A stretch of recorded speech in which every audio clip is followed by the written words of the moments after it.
लेकिन हादसाती तौर पे मुनव्वर राना को सदर बना दिया गया और राहत इंदौरी पीछे थे। तो जाहिर सी बात है कि जो पूरा मजमा था और पूरा जो मौका था, तो राहत इंदौरी हम सब जानते हैं, अब तो दुनिया में नहीं है वो, और राना साहब बहुत आजकल बीमार हैं। तो एक महफिल पर जो रंग छाता है वो तो छा चुका था। बहरहाल फिर वो वक्त आया जब उस सदर खामोश को सामने आना पड़ा, मुनव्वर राना सदर खामोश। तो उन्होंने कहा कि जिंदगी में चंद बार ऐसी सजा का लुत्फ मुझे मिला है।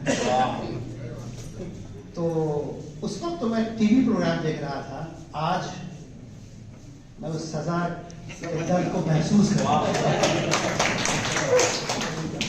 बहुत शुक्रिया कि अब तक जो लोग जमे हुए हैं, सच यही है कि वही ताकत है शायद जो मुझे यहाँ खड़ा कर रही है इस वक्त। आज का दिन जाहिर है कि जो हमारे मेहमान खुसूसी हैं और जिनके नाम पर, जिनकी किताब के नाम पर हम सब यहाँ इकट्ठा हुए हैं, मौजूद जितनी बातें अलीगढ़ मुस्लिम यूनिवर्सिटी के सिलसिले में मुझसे पहले बहुत सारे लोगों ने कह दी हैं, और ये किताब भी उसी पर है। और जिस तफसील से ऑथर मुसन्निफ मोहम्मद मजीउद्दीन साहब ने अपने पूरे सफ़र को और इस किताब के ताल्लुक से जिन बातों को रखा, अब कुछ बचता है क्या सुनने को, सिवाय कि कुछ देर मुझे देख लें आप लोग। संडे का दिन है, सोचा था घर पे बीतेगा, जाहिर है घर पे बीतने का कुछ मतलब भी होता है, मगर ये आज इनके नाम है। इनकी किताब का जो इंट्रोडक्शन जहाँ शुरू होता है, मैं बहुत थोड़ी सी बात करूँगा और ज़्यादा करना भी नहीं चाहिए। ये इंट्रोडक्शन शुरू करते हैं रशीद अहमद सिद्दीकी की एक बात से, जिसका जिक्र भी उन्होंने किया था, और वो बात ये थी कि उन्हें अगर कोई बड़ा बातमीज खुश लिबास कोई इंसान दिख जाए तो वो पूछ बैठते थे, क्या तुम अलीगढ़ से हो?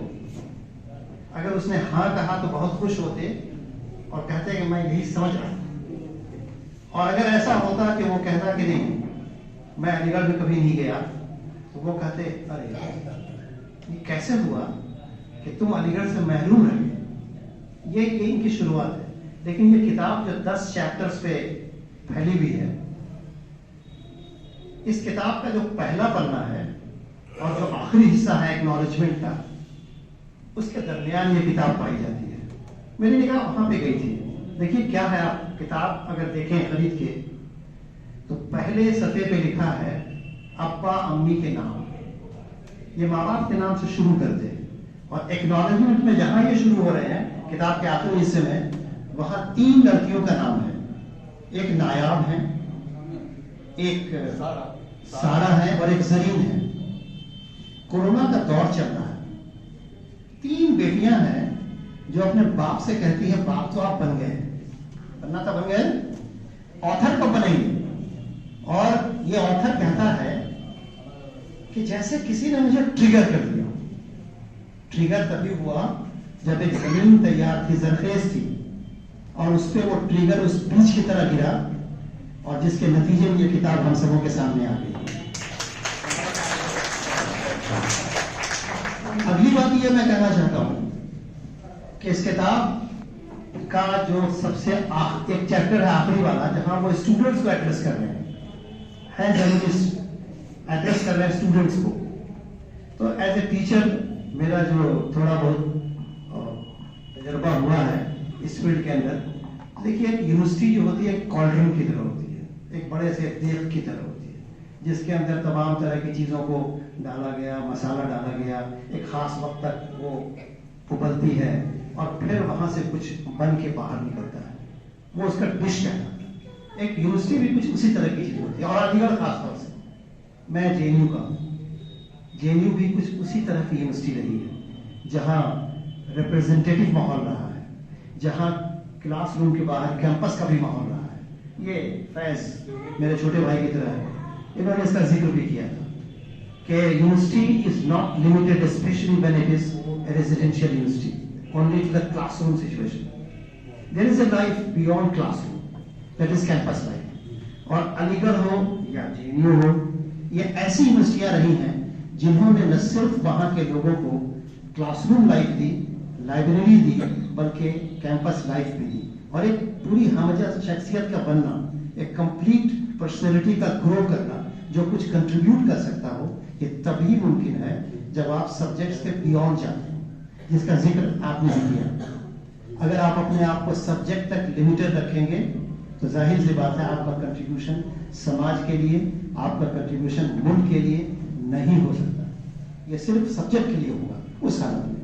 तो मैं ऐसी किताब एक ऐसे दौर में जब पूरा मुल्क और पूरी दुनिया कोरोना के एक पैंडेमिक के अंदर चल रही थी और तमाम लोग परेशान थे, और कोरोना की जो तबाहियां और जो चैलेंजेस हम सबों ने फेस किए हैं, उस दरमियान वजीउद्दीन साहब ने इस किताब को मुकम्मल किया, यहाँ तक कि वो दुनिया के सामने आई।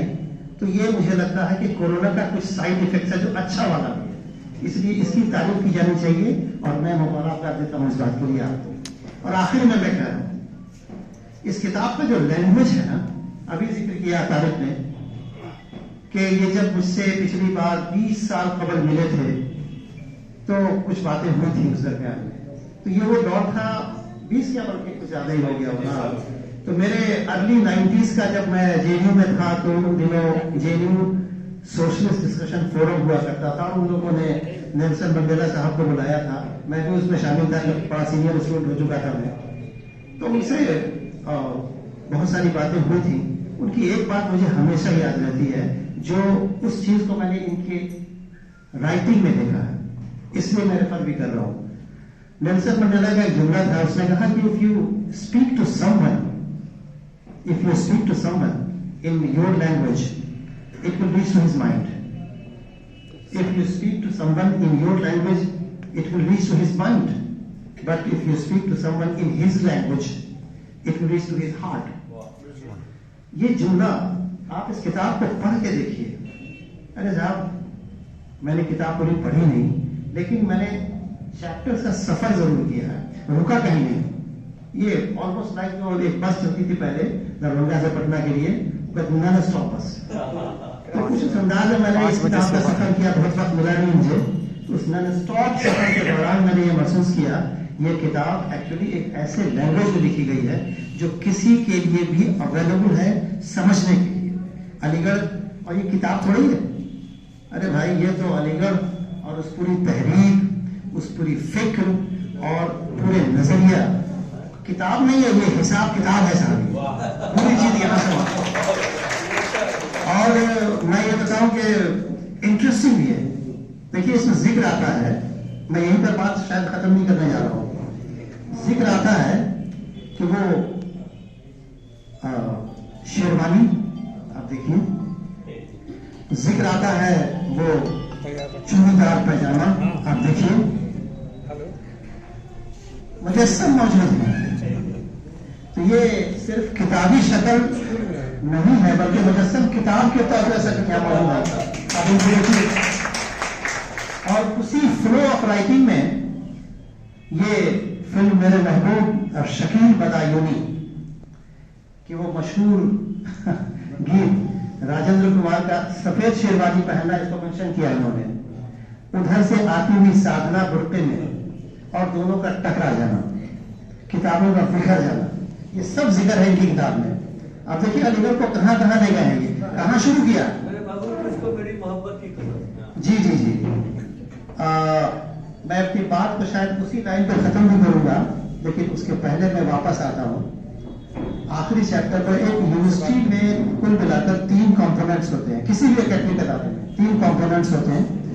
यूनिवर्सिटी कायम होती है स्टूडेंट्स के लिए, फिर फैकल्टी यानी टीचर्स होते हैं, और एडमिनिस्ट्रेशन होता है। इन्होंने अपने उस चैप्टर में स्टूडेंट्स को एड्रेस करते हुए ये बात बड़े वाज़ेह तौर से लिखी है कि टीचर और स्टूडेंट के बीच जो इन दिनों अफसोसनाक तरीके से एक फंक्शनल डिस्कनेक्ट दिखाई देता है, उसको रिस्टोर करने की जरूरत है, क्योंकि यूनिवर्सिटी अपने मकसद को कभी नहीं पा सकती अगर टीचर और स्टूडेंट के बीच का रिश्ता कहीं रुक जाए, कहीं डिस्कनेक्शन हो जाए। ये बहुत इंपॉर्टेंट चीज है, और this is coming from a person who is essentially basically a journalist.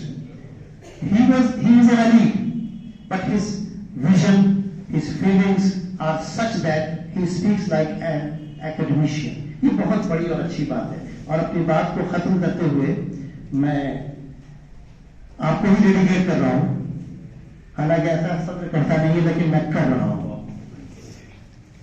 वो ये है कि साहब शकील बदायूनी के वो जो चंद जुमले हैं जिसको आपने रेफर किया है, तो अगर आप किताब में लिख सकते हैं तो मैं उसे पेश नहीं कर सकता. क्या बात. 2 लाइन ज्यादा नहीं, और ताकि ये जो बहुत हेवीनेस है वो कुछ तो खत्म हो, इससे पहले कि शायद हम सब लोग कहीं इकट्ठा होंगे, वो अलग बात है जी. अब ये हुनर है या नहीं पता नहीं. तुझे मेरी मोहब्बत की कसम, फिर मुझे दरगिसी आँखों का सहारा दे दे, मेरा खोया हुआ रंगीन नजारा दे दे, मेरे महबूब तुझे मेरी मोहब्बत की कसम.